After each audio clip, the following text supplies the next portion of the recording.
नमस्कार, मी साईनाथ गावकर। खरं तर लोकसभा निवडणुकीची रणधुमाळी सुरू आहे आणि एकूणच या रणधुमाळीमध्ये कोकणी माणसाच्या न्याय हक्कासाठी थेट मंत्रालयापासून सुप्रीम कोर्टापर्यंत लढा देणारं नेतृत्व अर्थात कोकण प्रादेशिक पक्षाचे अध्यक्ष ॲडव्होकेट ओवेस पेचकर माझ्या सोबतीनं आहेत। पेचकर साहेब, खरं तर या मुलाखतीमध्ये मी आपलं स्वागत करतो। मी आता सुरुवातीलाच आपली ओळख करून देत असताना कोकणशाहीच्या सर्व दर्शकांना बोललोय की अगदी मंत्रालयीन स्तरापासून सुप्रीम कोर्टापर्यंत कोकणी माणसाच्या न्याय हक्कासाठी लढा देणारं नेतृत्व कोकण प्रादेशिक पक्ष हा आपण सुरू केला। हा सुरू करण्यामागचा, स्थापनेमागचा नेमका आपला उद्देश काय? बघा, जसं आपण सांगितलं की मंत्रालयापासून सुप्रीम कोर्टपर्यंत हा माझा एक करिअर म्हणून, ॲडव्होकेट म्हणून माझा करिअर आणि कोकणातलं नाळ कनेक्शन असणारा वकील, याच्यासाठी माझ्याकडे मी ऑलरेडी माननीय उच्च न्यायालयामध्ये मुंबईमध्ये प्रॅक्टिस करणारा वकील, माझ्याकडे असणारा अवेलेबल असणारा प्लॅटफॉर्म माननीय उच्च न्यायालय। सर्वसामान्य जनतेकडे जर काय अन्याय होत असतो तर तो काय करतो, रस्त्यावरती उतरतो। माझ्याकडे एक नोबल प्रोफेशनमध्ये आहे, माझ्याकडे प्लॅटफॉर्म आहे माननीय उच्च न्यायालय। त्याचा वापर मी माझ्या कोकणावर सातत्यानं होणारा अन्याय, एक त्याचाच मोठा उदाहरण मुंबई गोवा महामार्ग, याच्यावरती आपण बघायला गेलो तर मुंबई नागपूर समृद्धी महामार्ग अवघ्या 4 वर्षात 706 किलोमीटरचा पूर्ण होतो आणि आपला मुंबई गोवा महामार्ग अवघ्या 14 वर्ष लागतो, तेच अपूर्ण आहे आणि तो पण फक्त आणि फक्त 450 किलोमीटरचा। तर हा अन्याय आपल्या कोकणावरती होतोय।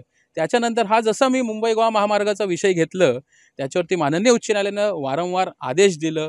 त्याच्याच मुलंच आता जो आपण प्रगती दिसतंय ते फक्त आणि फक्त माननीय उच्च न्यायालयाचा आपण धन्यवाद मानूया कोकणवासींच्या वतीनं। कारण माननीय उच्च न्यायालयानं जे आदेश दिलं त्याच्यावरती हे सर्व अधिकारी असो किंवा नेते असलो त्यांना जाग झाली की कोकणी माणसाचा एक वकील आता हायकोर्टात गेलाय आणि कोकणाचा आवाज बुलंद करायचं काम करतोय।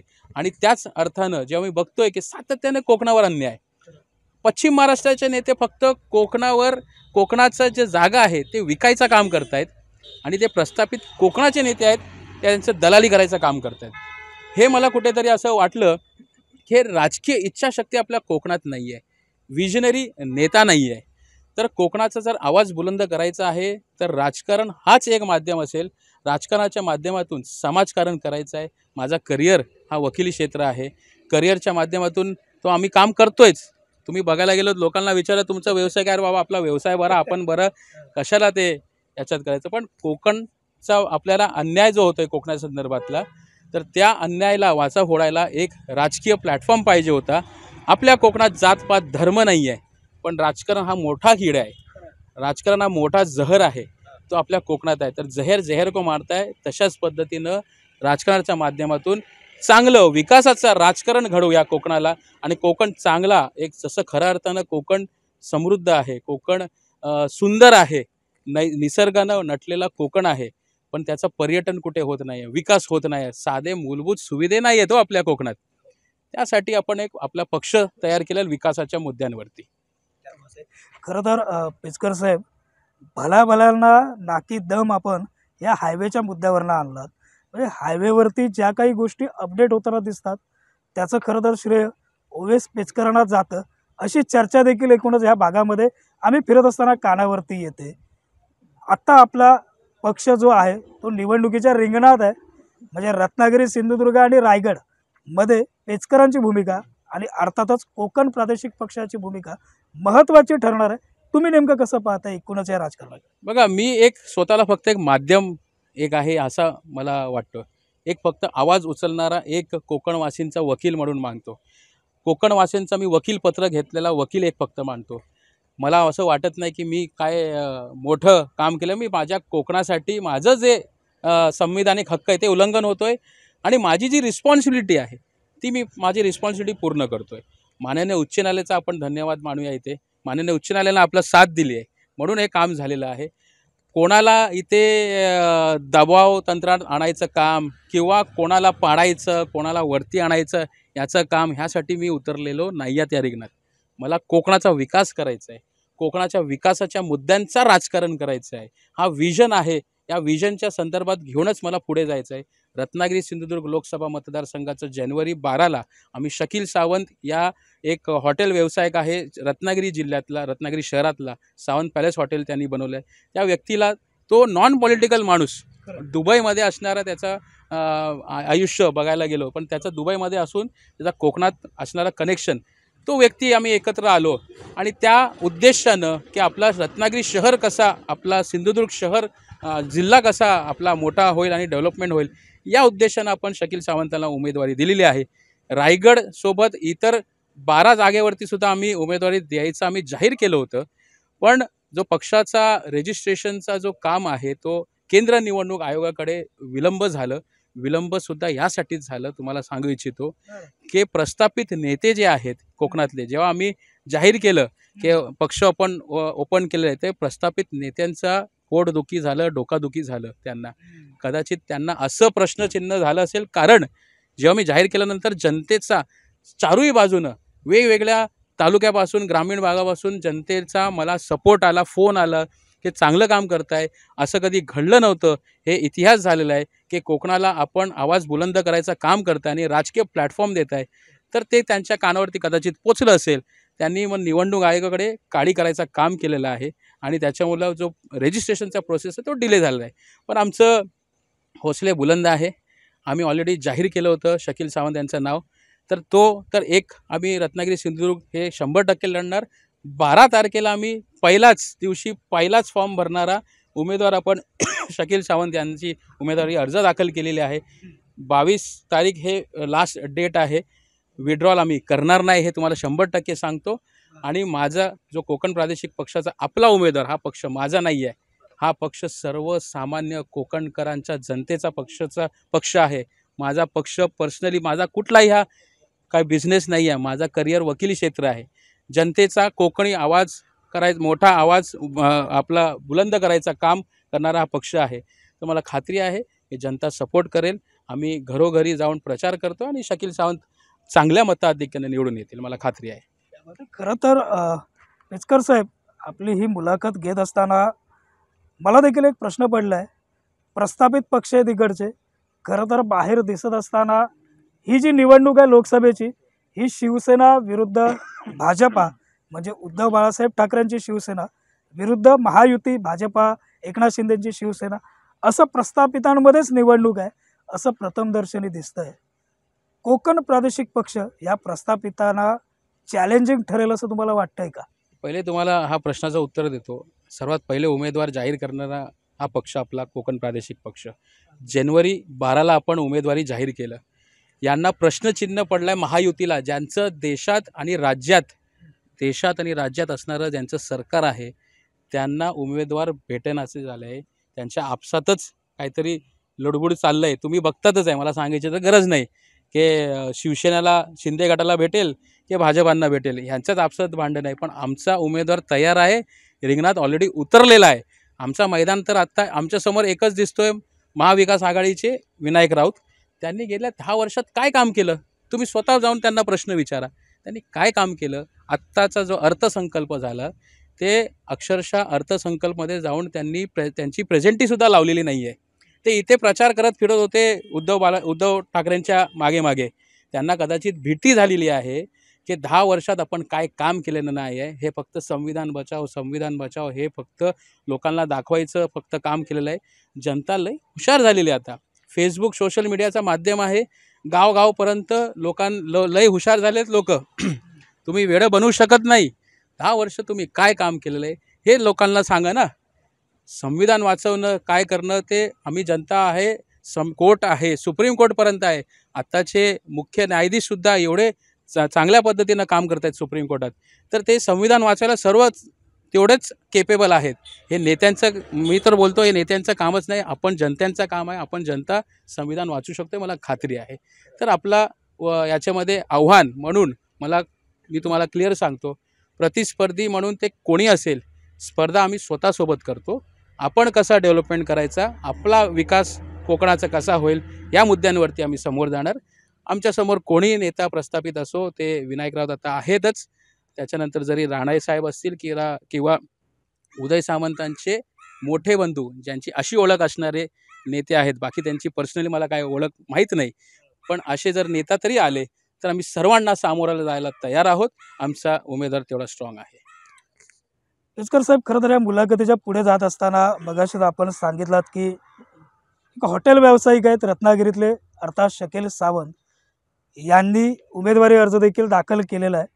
काय शब्दात एकूणच त्यांच्या ह्या निवडीला म्हणा किंवा उमेदवारीला आपण समर्थन द्याल? उमेदवारी समर्थन म्हणून मी स्वतः 12 तारखेला मी रिटर्निंग ऑफिसर कलेक्टर साहेब जे आहेत रत्नागिरीचे त्यांच्यासमोर मी स्वतः प्रेझेंट राहून मी उमेदवारी त्यांची सपोर्ट केलेली आहे आणि हे सर्वांच्या समोरसुद्धा जाहीर केलेलं आहे की पक्षाच्या वतीनं आमचे शकील सावंत निवडणूकमध्ये असणारच आहेत.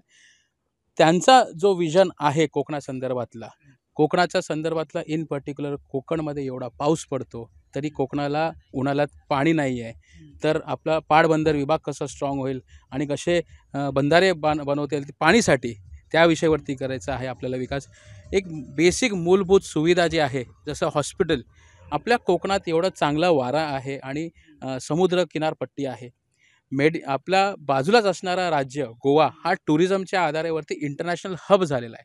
त्याच्यापेक्षा सुंदर बीचेस आणि चांगलं वारा आपल्या कोकणात आहे. आणि आपल्याच कोकणात पॅरलली बघायला गेलं तर गल्फ कंट्री येतो. तिथून आपला जर कोकणमध्ये मेडिकल टुरिझम जर वाढला, आपल्याकडे गरम पाणीचे कुंड आहेत ते डेव्हलपमेंट जर झाले तर ऑटोमॅटिकली मेडिकल टुरिझम वाढेल. आपल्याला हॉस्पिटल्स चांगले मोठे करायचे आहेत. स्वस्तात मेडिकल ट्रीटमेंट या कोकणात होऊ शकते.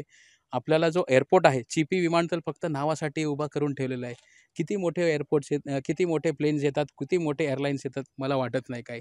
रत्नागिरी शहरातला फक्त जो एअरपोर्ट आहे फक्त VIP एअरपोर्ट म्हणून वापरला जातो आहे. त्याला जर डेव्हलप केलं तर हे जेवढे गल्फमध्ये असणारे त्यांना तिकडे मेडिकल हा जो आहे तो खूप खर्च जास्त असतो, इंडियामध्ये येऊन स्वस्त पडतो. आणि तसंच जर डेव्हलपमेंट करायचं आमचा विजन आहे आणि ते विजन आम्ही डेव्हलपमेंट करून दाखवणार. आम्हाला तुमच्या वतीने एकच सांगायचं आहे की ॲट प्रेझेंट आमच्याकडे जनतेला द्यायला काहीच नाही आहे, पण जनतेकडे खूप काय आम्हाला द्यायला. तुमचा मत, जो व्हॅल्युएबल मत आहे ते शकील सावंतला तुम्ही मतदान द्या. येत्या 5-10 वर्षात तुम्ही बघा, परत फेड निवडणूकसुद्धा येईल तेव्हा शकील सावंतला पण निवडून देतील. तर येत्या 5-10 वर्षात आपण कोकणाचा एक ब्लूप्रिंट तयार केलेला आहे. कोकण, रत्नागिरी, सिंधुदुर्ग कसा डेव्हलपमेंट करून दाखवणार हे तुम्हाला खात्रीनं सांगतो. पुढच्या तुमच्या इंटरव्ह्यूमध्ये सुद्धा तुम्ही मला सांगणार की वकील साहेब ते तुम्ही केलात, बोललात, ते करून दाखवलात. खरं तर पेचकर साहेब, आपला आत्मविश्वास जो काही आहे तो आपल्या बॉडी लँग्वेजमधनं देखील कोकणशाहीच्या सर्व दर्शकांसमोर जातोय. माझा एक महत्त्वाचा प्रश्न आहे, खरं तर आमच्या कोकणशाहीचा देखील साहेब आमचा एकूणच सर्वे आहे. कोकणातली घरं बंद आहेत, गावं ओस पडत चालली आहेत. बेरोजगाराची समस्या ही प्रामुख्यानं या रत्नागिरी सिंधुदुर्ग लोकसभा मतदारसंघामध्ये आहे. तुम्ही अर्थात आपला कोकण प्रादेशिक पक्ष या बेरोजगारीची समस्या मिटवण्यासाठी नेमकी काय पुढाकार घेणार आहे, की इतर काही पक्षांसारखंच आपण देखील कोकणात येणाऱ्या प्रत्येक प्रकल्पांना विरोधच करणार आहात? बघा, एक तुम्हाला क्लिअर सांगतो, स्टार्टिंगपासून एनरॉनचा जो प्रोजेक्टचा सर्वात पहिला चर्चित असणारा प्रोजेक्ट, त्याच्यानंतर जैतापूर प्रोजेक्ट आणि आत्ताचा जो रिसेंटली जो बारसूचा प्रोजेक्ट, हे सर्व प्रोजेक्ट्स कोकणावरती फक्त थोपले जातात. कधी एक स्थानिक कोकणवासींचा किंवा सर्वांना एकत्र येऊन त्यांना कधी प्रश्न विचारला जातं का की तुम्हाला कोणता प्रोजेक्ट पाहिजे, तुम्हाला हा प्रोजेक्ट पाहिजे की तो प्रोजेक्ट नको? आता पुण्यामध्ये सर्व नॉन पॉल्युटेड प्रोजेक्ट्स जातात. चाकणमध्ये जाऊन बघा, सर्व ऑटोमोबाईल इंडस्ट्री हे चाकणमध्ये डेव्हलप केलेली आहे. तो प्रोजेक्ट काय इथे आला नसता?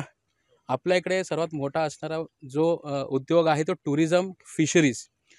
आपल्या इकडे फिशरीज ह्या मच्छी किनारपट्टी इकडे आहे, एवढे मच्छीमार आहेत आणि आपल्याकडे महाविद्यालय इकडचा फिशरीजचा नाही आहे, तो नागपूरमध्ये आहे. मग मला सांगा कसा आपला मच्छीमार डेव्हलप होणार?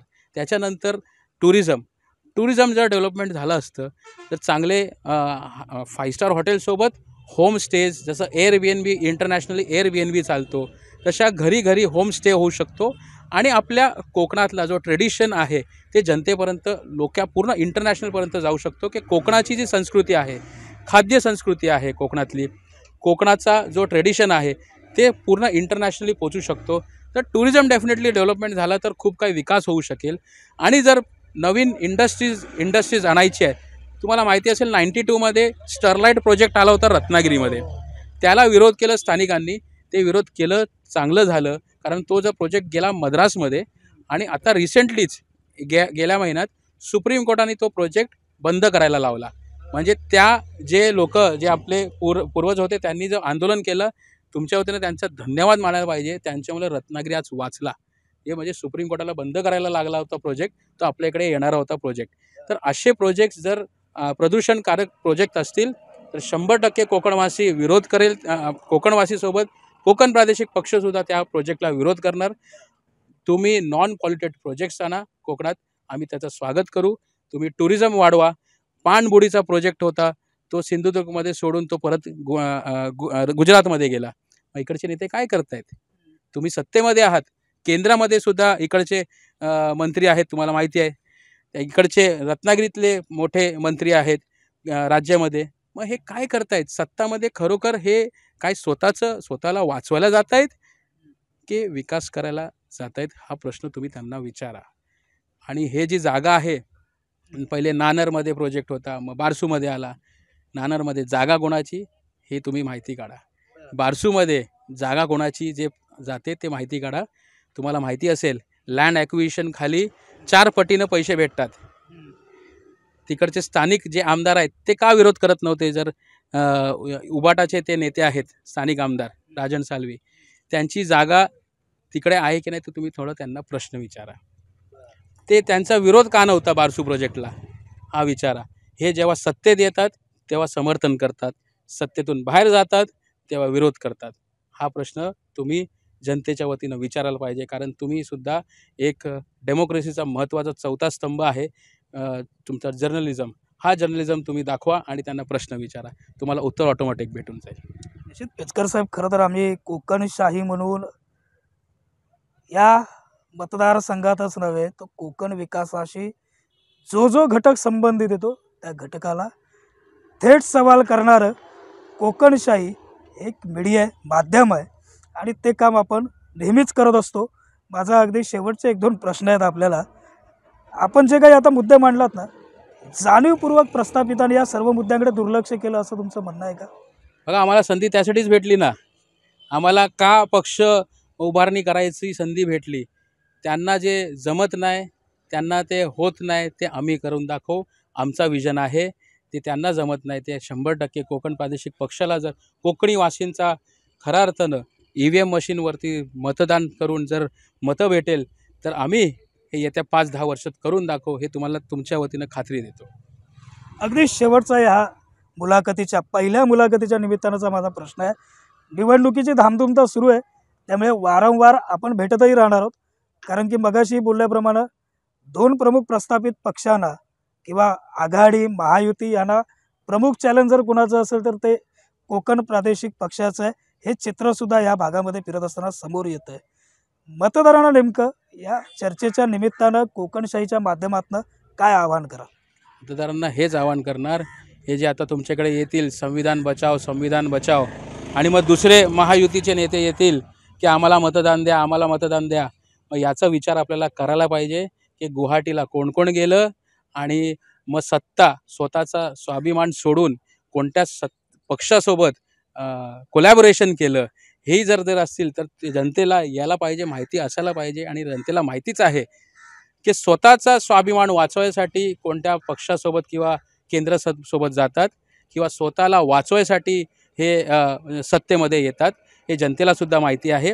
हे क्लिअरिटी आता तुम्ही जे 7 मेला मतदान होईल तर कोकण प्रादेशिक पक्षाच्या पुरस्कृत उमेदवार शकील सावंत हा एक नवीन चेहरा आहे, एक नवीन व्यक्ती आहे, त्याचा विजन आहे, त्यांना साथ देणारा ॲडव्होकेट ओवेस पेचकर आहे.